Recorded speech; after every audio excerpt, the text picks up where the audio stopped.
Si la Grèce en est là, c'est largement du fait des banques qui l'ont endetté à coups de pots de vin et de trucage de ses comptes publics. Les banques spéculent sur les matières premières, blanchissent l'argent du crime et de la fraude fiscale, déstabilisent des économies et rançonnent les États en toute impunité. Un livre noir des banques publié par nos collègues de Bastamag et des économistes d'Attac fait la synthèse des dégâts de l'empire bancaire.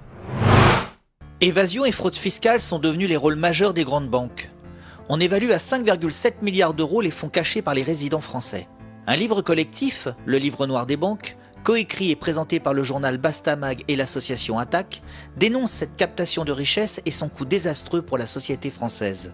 L'idée, c'était au départ de faire le point, 7 ans après la crise, de voir qu'est-ce qui a changé, qu'est-ce qui pose encore problème aujourd'hui, de faire aussi le point sur le coût des banques pour la société en France, et puis de voir comment s'organise finalement cette gigantesque captation de richesses qui est aujourd'hui faite par les banques dans la société et dans le monde, un hold-up planétaire comme on dit dans l'ouvrage. Une criminalité financière dont le géant anglais HSBC est un des membres les plus éminents, en ayant récemment fraudé à hauteur de 180 milliards d'euros et permis à de nombreuses personnalités françaises de se soustraire à l'impôt.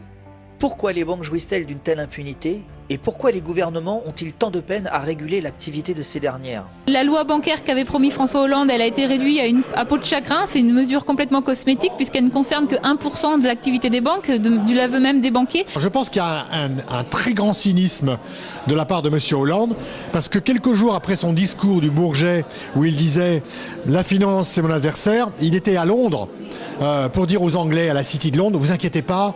Ce que j'ai dit en France, c'est pas ça que je vais appliquer. Il y a un très fort lobby bancaire qui a un rouleau compresseur aujourd'hui, qui a une force de frappe très très impressionnante, que ce soit en France ou à Bruxelles, où à Bruxelles il y a à peu près 4 lobbyistes pour un fonctionnaire chargé de la régulation financière. Donc c'est un rapport de force complètement déséquilibré. Et ça, plus aussi le pantouflage, c'est-à-dire ces allers-retours entre des hauts fonctionnaires qui vont ensuite travailler dans des banques et qui intègrent dès le début de leur carrière le fait que leur futur employeur, c'est les gens qui sont censés réguler. Alors que faire ? Que faire pour lutter contre cette délinquance bancaire ? Il faut d'autres formes de démocratie.